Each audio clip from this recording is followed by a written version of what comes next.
picture that I'm higher up, and you have them propel the wheelchair on their own without using their arms. So what they're doing is, you can see it's hip, knee, and ankle, and coming forward like this. All right, so you're really working on knee flexors and the ankle dorsiflexors to come up, and then when you're pushing, the opposite, the extensors and the dorsiflexors of the ankle. Okay, and you can do the same thing also, working on going backwards. It works well with the stool if they have good balance, and in the wheelchair if they need more support.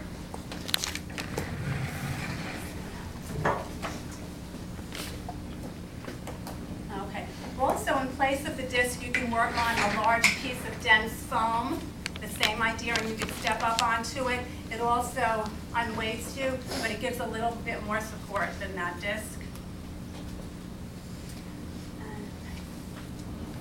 Other ideas are using a bicycle, a stationary bicycle, or just a leg bicycle, so that they're sitting in a chair. Have you seen those in the clinic? And just like that. And again, it brings in all three joints. The other thing we have our patients do is go up on toes. Again, balance comes into play, so have a bars for support. Which muscles do you think you're working for this? Prime movers. Gastrocs, my quads to stay, to try to maintain myself in the extension, the gastrocs, and my plantar flexors. And you can have them work on it isotonic, with a movement, or holding, isometric. So when she goes up on toes, the gastrocs are doing what? What type of contraction? And then down slowly. Let's check them. That was confidence. You built confidence this morning. Okay. So that's just incorporating straight exercise and then doing more functional tasks. The last thing I want to just say, philosophically, is when we've done 2 range of motion labs, 2 strengthening labs, and we've talked about functional activities, and we've talked about TheraX, therapeutic exercise. So how do you choose?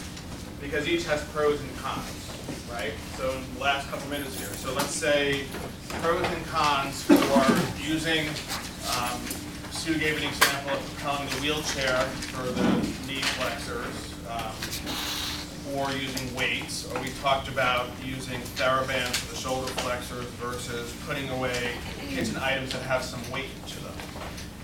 Either way, you can strengthen somebody. So philosophically or practically, how do you decide which one it is with your patients? Because either could potentially work. One may be better than the other. No. We've seen at where we are now, when they're bedside, they tend to use the TheraBand so they can still get upper body movement, even though they can't use their lower body. Okay, so if somebody's confined to bed, that might be part of the decision making in terms of how much you can engage somebody in functional activities that's in bed. Okay, that's part of the reasoning. What else, Sarah? How much resistance they can tolerate. Okay, so tell me more. Like, it depends on what movements they're restricted in, and I guess how much force they can tolerate. But you could grade the activity to be minimally resistive versus maximally resistive, as similarly you could for a TheraBand. But so you're thinking right, but I think you can deal with that. One, two, yeah. So motivation, I guess. Tell me more. Well, like I have one patient who's really anxious about, she's completely overwhelmed and put her in the simulated apartment. Yeah. And didn't realize how much she can't do and how fearful she is to go home. Okay. So we actually had to back off and go back to more not real life immediately and then go back later, kind of easier. Okay, so there's what's the word I want to use? There is an emotional component to it, and I would argue that exercise is less emotional than I can't get into the tub or off the toilet. Yeah, she gets so overwhelmed. So maybe you back off because the person won't engage in the activity because of a psychological overlay. That's really important. Yeah. It also, along with motivation, if the person went to the gym, likes to work out, then they might like to view the exercises more than. Yep. But if it's like an older person, if I don't exercise as much. Not necessarily older, Or middle-aged could be. Thinking It's of, what the person did. Right. Some people are gym goers, Right. and that's one of their occupations. People look forward to going to the gym. Some people, you can, pay them to go to the gym. So that's gonna decide how you're gonna get somebody to stay motivated and stay with the program. That's a really good, important fact, yes. It also depends on if you're focusing on like overall function at that point versus like monitoring specific muscle groups. Yeah, for exercise, you can really isolate it out. This is the extensor carpi radialis longest, the way I'm moving.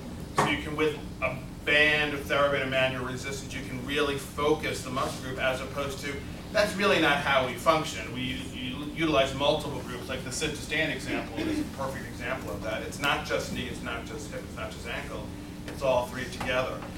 So it might be diagnosis specific. So if you have a radial nerve palsy, we know exactly which muscles are innervated by the radial nerve, and that needs focused strengthening. So a biomechanical approach in a hand clinic might be more Therex focused, because you can tease that out, as opposed to somebody who's generally weak from stroke, MS, endurance issues, whatever the case is. Okay, that's another good definer. Yeah? What about philosophically, like, because we're OTs, like, the end goal should be functional Yes. activity? So philosophically, an occupation-based approach fits very well in. Yes, one of the frames of reference that we adopt as OTs is biomechanical. But you would argue philosophically the majority of your treatment should be occupation-based, for sure. And we supplement it with Therex. Agree?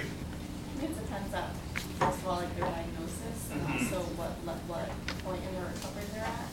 So if like they've had a stroke and they're almost ready to go home, we want them to be doing those like functional activities in their. Okay, so where they are in recovery, so somebody post-stroke or acute injury really has little to no movement, that limb really can't be engaged in function. So I might be doing more manual techniques to build them up.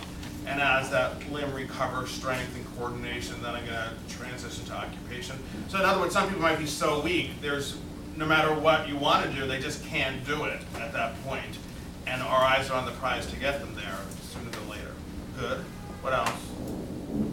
Caitlin and then Danielle. I think it would also depend, and you could probably be doing both, but whether you're doing like remediation or compensation. So if you're looking, maybe, a patient is able to compensate with other muscle groups for a weak muscle group in order to function, but if you think that there's potential for improvement of that weak muscle group, you would probably want to use Therex to target it. Okay. Whereas if you knew that something wasn't going to improve, then you would work more functional activities in order to figure out, like, despite that consistent impairment, how would you function? Okay, so is it an adaptation versus remediation? And it's based on diagnosis, motivation, reimbursement, etc.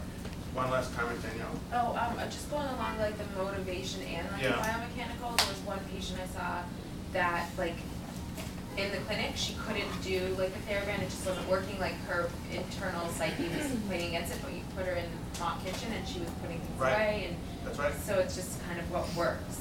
And Colleen last week had some great examples. I remember the person trying to lift the 1 pound, and they were using all the compensation. Then she gave the person a tennis racket, and she had smoother, more normal movements. Same thing, reaching into a cabinet, weights versus I'm getting items out of my cabinet. Many times it's cognitive and cortical, that our brain kicks in terms of coordination based on previously learned tasks. So the real fact is it's been studied. There are studies that look at Therex versus occupation-based treatment for strength, range of motion, endurance, and consistently, which one trumps which? Occupation-based. People get more range of motion, they get more repetitions, and they tend to be stronger. So from an evidence-based perspective, it really promotes the use of the philosophical base of what we do. But I think all your comments are well taken. And I think overall we aim to do occupation-based as soon as much as possible, understanding that Therex is part of the package that we can offer. My concern is when the whole package becomes Therex, and then we start to drift away in terms of what our principles are. Do you guys want to add anything to those? I just want to say, working so many years in the clinic, I tend to see that certain therapists and their own personalities come into play, and it's what their own preferences are. So we try to take that out of there, although it naturally plays a role. And I think that goes hand in hand. The focus should be more on the personalities, the cultural, the male-female considerations, but choosing what motivates your patients. But always, what Glenn just ultimately said, keeping in mind that occupation-based is what our ultimate goal is. And more effective, it seems, too.